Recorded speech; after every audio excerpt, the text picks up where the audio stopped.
Batay sa inilabas na mapa ng Philippine Space Agency o PhilSA, posibleng umabot sa Manila Bay ang langis mula sa MT Terra Nova, ang barko na lumubog sa karagatang sakop ng Limay, Bataan noong Huwebes ng madaling araw. Pero paglilinaw ng ahensya for field verification pa daw ang nasabing mapa.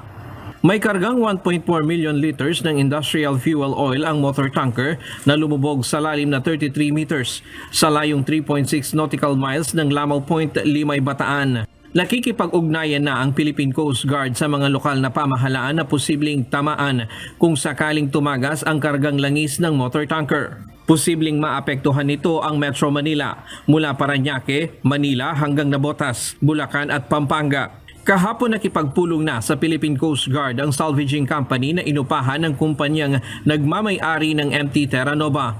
Inilatag nila ang konkretong plano at kahalagahan na ma-siphon agad ang laman ng lumubog na barko. Ayon sa PCG, ang nagiging balakid ngayon ay ang kondisyon ng panahon sa lugar. Depende yun sa, sa weather. Yan yung mga challenges natin. Yung weather, yung kakulangan ng gamit, yung resources, yung katulad ng tao, kung gaano katagal na pwede magtagal sa area.